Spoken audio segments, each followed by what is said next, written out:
नमस्कार। आज मैं उषा प्रियमवदा की कहानी वापसी की विशेषताओं पर बातें कर रही हूँ। वापसी कहानी नगर बोध से संपृक्त कहानी है। स्वतंत्रता प्राप्ति के पश्चात भारतीय नगरों के जीवन में व्यापक परिवर्तन हुआ। फलतः मानव जीवन में बिखराव, अकेलेपन तथा अवसाद की स्थितियां प्रकट हुईं। प्रस्तुत कहानी एक अवकाश प्राप्त सरकारी कर्मचारी के अपने भरे पूरे परिवार में वापस आने की कहानी तो है ही, लेकिन वहाँ भी वह अपने अकेलेपन, आत्मीयहीन, अव्यवस्थित और उपेक्षापूर्ण माहौल के कारण टिक नहीं पाता और वह पुनः नौकरी पर वापस लौट आता है। कहानीकार ने इसी प्रसंग और मनोव्यथा को कहानी के शीर्षक का आधार बनाया है। 35 वर्षों की नौकरी के बाद गजाधर बाबू अवकाश प्राप्त कर आज घर लौट रहे हैं। इन वर्षों में अधिकांश समय उन्होंने अकेले व्यतीत किया है। इन वर्षों में उन्होंने इसी समय की प्रतीक्षा की है जब वे अपने परिवार के साथ हंसी खुशी रह सकेंगे। इसी आशा और विश्वास के सहारे उन्होंने अपने जीवन के अभावों और परेशानियों का बोझ उठाया है। लोगों की नज़र में उनका जीवन सफल कहा जा सकता है क्योंकि शहर में उनका अपना मकान है। बड़े पुत्र अमर और पुत्री कांति का विवाह हो गया है। 2 बच्चे ऊंची कक्षाओं में पढ़ रहे हैं।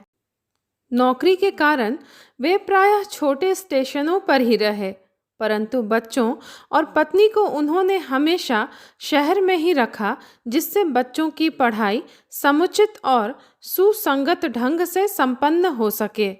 गजाधर बाबू स्वभाव से बहुत ही स्नेही व्यक्ति हैं। परिवार के साथ रहने पर वे काम से लौटने पर उनसे प्रसन्न मन से बातचीत करते, लेकिन उन सबके चले जाने पर उनके जीवन में गहन सूनापन भर गया। परिवार की हर छोटी बड़ी बात उन्हें जब तब याद आती और मन उदासी से भर जाता। अब कितने लंबे समय के बाद वह अवसर पुनः आया है जब वे फिर उसी स्नेह, प्रेम और आत्मीयता के मध्य रहने जा रहे हैं। किंतु घर वापस आने के बाद उनके मन की कोई आशा आकांक्षा पूरी नहीं होती है। वे देखते हैं कि इस अंतराल के बीच पत्नी और बच्चों की अपनी एक अलग दुनिया निर्मित हो गई है, जिसमें उनके लिए कोई स्थान नहीं है। बच्चों के साथ उठने बैठने और मनोविनोद में भाग लेने की उनकी प्रबल इच्छा होती है, किंतु उनकी उपस्थिति बच्चों को तनिक भी रुचिकर और मनमोहक प्रतीत नहीं होती।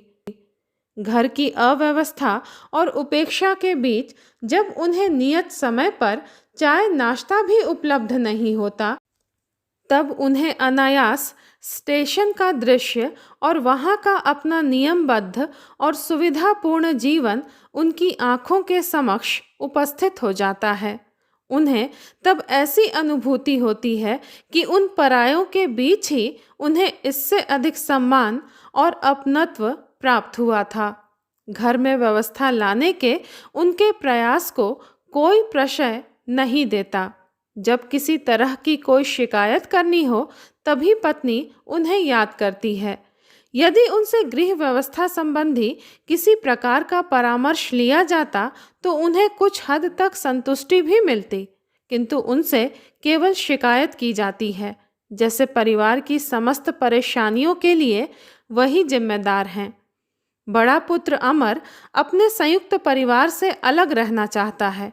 उसकी शिकायत है कि गजाधर बाबू हमेशा बैठक खाने में पड़े रहते हैं, जिससे आने जाने वाले के स्वागत में कठिनाई होती है। गजाधर बाबू अमर को मौके बेमौके टोक भी देते हैं। पहले अमर घर का मालिक बनकर रहता था, बहू को भी अब अधिक काम करना पड़ता है। बेटी बसंती को भी रसोई में काम करना पसंद नहीं है, इसीलिए वह गजाधर बाबू की नज़रों से बची बची रहती है। स्थिति यह है कि अब अपने ही बनाए हुए घर में गजाधर बाबू अपरिचित और अनजाने हैं। घर में उनकी स्थिति बैठक खाने में पड़ी हुई चारपाई की तरह है।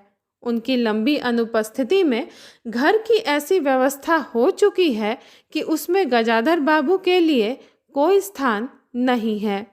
किसी अतिथि के लिए किए गए अस्थायी प्रबंध की तरह बैठक खाने में उनके लिए पतली सी एक चारपाई डाल दी गई है। बैठक खाने में पड़े हुए गजाधर बाबू अपने आप में अस्थायित्व का अनुभव करते हैं। तब उन्हें याद आती है उन रेलगाड़ियों की जो आती और थोड़ी देर रुककर किसी और गंतव्य की ओर चली जाती हैं। कुछ दिनों के बाद उनकी चारपाई पत्नी की छोटी सी कोठरी में अचार, रजाइयों और कनस्तरों के बीच लगा दी जाती है। तब उन्हें अनायास अपना बड़ा सा क्वार्टर याद आ जाता है। मरमाहत गजाधर बाबू घर परिवार की किसी बात में दखल न देने का मन ही मन निश्चय कर लेते हैं। उनके मन में बार बार यही विचार आता है, यदि गृह स्वामी के लिए पूरे घर में एक चारपाई की जगह नहीं है तो यहीं पड़े रहेंगे। अगर कहीं और डाल दी गई तो वहां चले जाएंगे। यदि बच्चों के जीवन में उनके लिए कहीं स्थान नहीं तो अपने घर में परदेसी की तरह पड़े रहेंगे। इस आंतरिक चोट के बाद गजाधर बाबू किसी को कुछ नहीं बोलते और न टोकते हैं। उनकी सबसे बड़ी व्यथा यह भी है कि उनकी पत्नी भी उनके इस मानसिक पीड़ा और परिवर्तन को लक्ष्य नहीं करती। उनकी मर्म वेदना से वह अनजान ही बनी रहती है। तब उन्हें महसूस होता है कि वे पत्नी और बच्चों के लिए धन कमाने के निमित्त मात्र हैं। इस चिंतन धारा से गजाधर बाबू का सारा उत्साह तिरोहित हो जाता है। किसी बात में हस्तक्षेप न करने के निश्चय के बाद भी उनका अस्तित्व उस वातावरण का एक भाग नहीं बन पाता है। उनकी उपस्थिति उस घर में ऐसी असंगत लगने लगती है जैसे सजी हुई बैठक में उनकी चारपाई पड़ी हुई है। उनकी सारी संचित खुशी एक गहरी उदासीनता में डूब जाती है और विषाद की इस गहरी छाया से घिरे वे पुनः नौकरी के लिए घर से वापस निकल पड़ते हैं। गजाधर बाबू की विवशपूर्ण व्यथा और उपेक्षाजन्य उदासी आज की ढहती हुई पारिवारिक व्यवस्था का जीवंत चित्र प्रस्तुत करती है। पति की मानसिक यंत्रणा में अगर पत्नी सहभागिनी बनकर उपस्थित होती तो शायद उनकी पीड़ा कुछ कम होती, लेकिन पत्नी भी इन सारी बातों से अनजान और असावधान बनी रहती है। फलतः पति की हृदयगत भावनाओं और अनुभूतियों पर ध्यान देने का उसके पास अवकाश ही नहीं। गजाधर बाबू की पत्नी चीनी और घी के डिब्बों में इतनी रमी हुई है कि अब वही उसकी संपूर्ण दुनिया बन गई है। गजाधर बाबू अब उसके जीवन के केंद्र बिंदु नहीं रहे। पत्नी की जिस स्नेहपूर्ण छवि के सहारे गजाधर बाबू ने लंबे समय तक जिस अकेलेपन को उत्साह और उमंग के साथ व्यतीत किया, उसका अब इस घर में पूरी तरह लोप हो चुका है। आज तो पत्नी की जुबान पर केवल शिकायतों का पिटारा है। गृहस्थी के इस जंजाल में उलझे रहने में ही वह परम आनंद का अनुभव करती है और इस उलझनपूर्ण स्थिति की शिकायत भी करती है। जब उसकी सहायता के लिए गजाधर बाबू अपनी बेटी और बहू को चौके में जाने की सलाह देते हैं, तब भी उसका ध्यान उसी ओर लगा रहता है। बहू की शिकायत करती हुई वह कहती है, एक तरकारी और 4 पराठे बनाने में सारा डिब्बा घी उड़ेल कर रख दिया। मुझे तो मालूम था कि यह सब काम किसी के बस का नहीं है। जब गजाधर बाबू घर का खर्च कम करने की उसे सलाह देते हैं तो पत्नी का शिकायती स्वर और भी प्रखर हो उठता है। वह कहती है, सभी खर्चे तो वाजिब वाजिब हैं, किसका पेट काटूं? यही जोड़ गांठ करते करते बूढ़ी हो गई, न मन का पहना न ओढ़ा। और तो और पति के मन पर पड़े भारी बोझ की ओर से बिल्कुल उदासीन होकर वह अंत में स्वयं बेटे बहू के प्रभाव में आकर पति की शिकायत करने लगती है। गजाधर बाबू जब घर से विरक्त होकर जाने लगते हैं तब भी वह उनका साथ देने को तैयार नहीं होती। गजाधर बाबू द्वारा साथ चलने के सवाल के उत्तर में वह सकपका कर कहती है, मैं चलूंगी तो यहाँ का क्या होगा? इतनी बड़ी गृहस्थी, फिर सयानी लड़की। पति के जाते ही वह सीधे चौके में जाती है जो उसकी प्रिय दुनिया है। पति को देने के बाद बची हुई मठरियों को वह कटोरदान में रखकर अपने कमरे में ले आती है। फिर बाहर आकर कहती है, अरे नरेंद्र, बाबूजी की चारपाई कमरे से निकाल दे, उसमें चलने तक की जगह नहीं है। वस्तुतः इस प्रकार से एक समय में पारिवारिक परिवेश में मिसफिट होना आज के जीवन की सामान्य घटना है। बेटा बड़ी तत्परता से पिता के लिए रिक्शा ले आता है। गजाधर बाबू के जाने के बाद बहू तथा बेटी सिनेमा चलने की जिद करती हैं, तो पत्नी कमरे से उनकी चारपाई निकाल देने की सलाह भी देती है। नामवर सिंह ने अपनी प्रतिक्रिया व्यक्त करते हुए लिखा है, इस रिटायर्ड आदमी का अकेलापन जैसे अपरिहार्य है।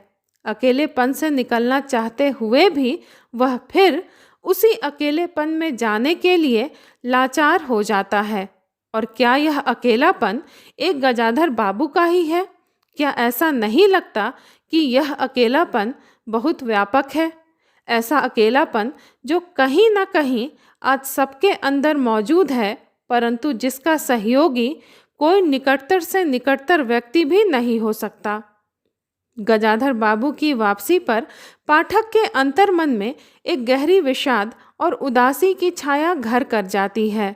उषा प्रियमवदा ने इस कहानी में संबंधहीनता की स्थिति के साथ साथ व्यक्ति की आत्मपरकता को भी दर्शाया है, जो आज के मशीनी युग की जड़ता की सूचक है।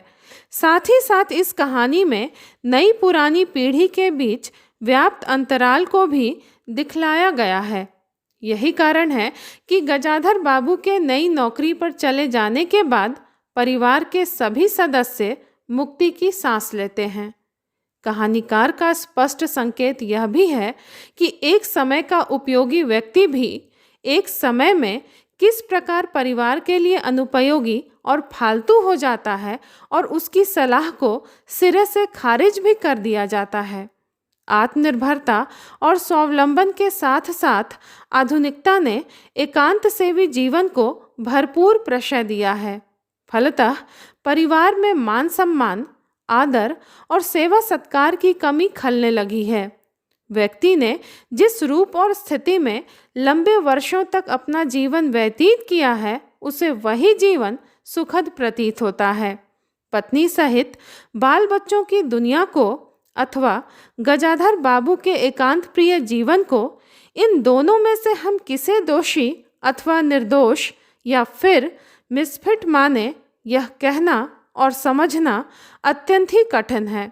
कहानीकार का यह उलझनपूर्ण प्रश्न कहानी में अनुत्तरित रह जाता है। धन्यवाद।